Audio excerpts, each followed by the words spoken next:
You know how in the news we're always getting hit with these big, scary economic numbers? Well, what if I told you they don't actually tell the whole story? Today, we're going to peek behind the headlines to understand what a budget deficit really tells us about what a government is doing. Right, let's dive in. We hear this constantly. The budget deficit is out of control. It sounds simple enough. The government is spending more money than it's bringing in. But here's the thing. Does a huge deficit number automatically mean the government's just out there on some wild spending spree? Or could something else be going on? That's the big question we're tackling. Okay, so first things first. We've got to talk about why that big deficit number you see on the news can be, well, a little bit tricky. It's often not nearly as straightforward as it seems. All right, so this is the one we all think we know, right? The overall fiscal balance. You just take all the money the government gets from taxes and other things, that's the revenue, and you subtract everything it spends. If you end up with a negative number, that's your deficit. Seems simple enough, doesn't it? But, and this is a big but, this is exactly where things start to get a little more complicated. And this quote right here, it really nails the core problem. A massive deficit doesn't always mean a government is intentionally opening the spending taps. And on the flip side, a big surplus doesn't automatically mean they're pinching every penny. So if it's not just about deliberate policy choices, what else could possibly be pushing that number around? And that question leads us right into our next section. Because to really get the deficit, you have to pull apart two totally different things: the choices the government is actually making and what the economy is doing all on its own. And this diagram shows that dynamic perfectly. It's this constant feedback loop. So you've got discretionary policy on one side. Those are the active choices, the new laws, the tax changes. And yeah, those affect the economy or real activity. But here's the kicker, and this is so important. The health of the economy then turns right back around and affects the government's budget, a lot of times automatically, without politicians doing a single thing. So let's break that down a bit more. Think of discretionary policy as the stuff politicians are actively arguing about on TV, a conscious choice to cut taxes or to fund some big new infrastructure project. Cyclical factors, they're the total opposite. They're on autopilot. When the economy tanks and people lose jobs, the government automatically starts paying out more in unemployment benefits. It's not a new decision. It's just the system kicking in as designed. These are two completely different things driving that final deficit number. Okay, so if these two forces are all tangled up, how in the world do we separate them? How do we figure out what the government is really doing versus what the economy is doing to the government's budget? We've got to find a way to see through all that noise. So for economists, the whole game is about filtering out all of that automatic stuff, all those cyclical effects, to get to the real signal.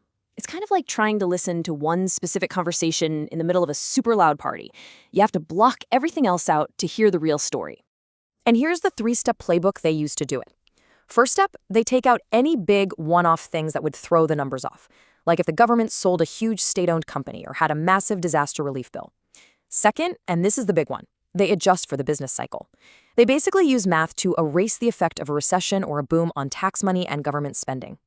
And last, they account for other wild cards, like a sudden jump in oil prices that might give the government a temporary cash boost.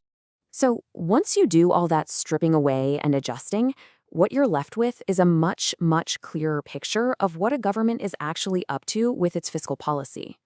And boom, this chart right here is the big reveal. See that thick black line? That's the headline number, the overall balance you hear about in the news. It's all over the place, right? But now look at what's inside it. You've got all these other layers, the effect of the business cycle, commodity prices, asset prices. When you peel all of that away, you get that much smoother line in the middle. That is the structural balance, and that is the real story we've been looking for.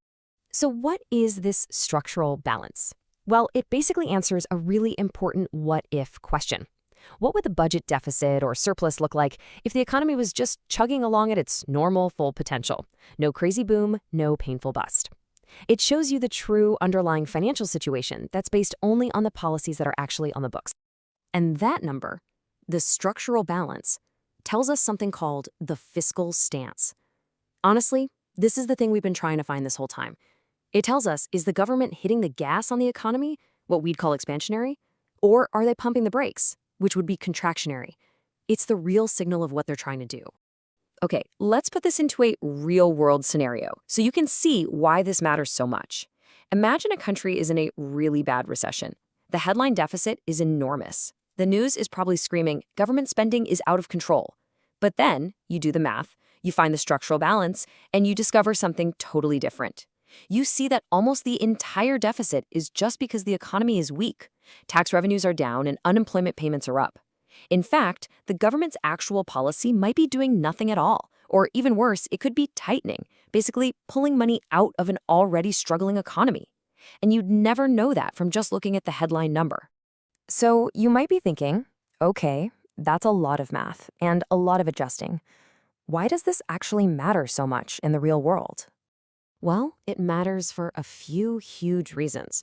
For one, it tells us if a government's policies are actually helping during a recession, fighting against the downturn, or if they're making a bad situation even worse. It also gives us a much better read on whether a country's finances are sustainable over the long haul. And finally, it lets us actually compare what different countries are doing on a level playing field. It's a true apples-to-apples comparison of policy. So if you take away just one thing from all of this, let it be this. Don't just look at the deficit number. Ask what's driving the deficit. Is it intentional policy, or is it just the economy doing its thing? Because the answer to that question, well, it changes absolutely everything. So now you've got the toolkit. You know how to look behind the numbers. The next time you see one of those screaming headlines about a soaring deficit, you'll know to ask the better question. Is this policy, or is this the economy? What's the hidden story here? Now you can see what's really going on.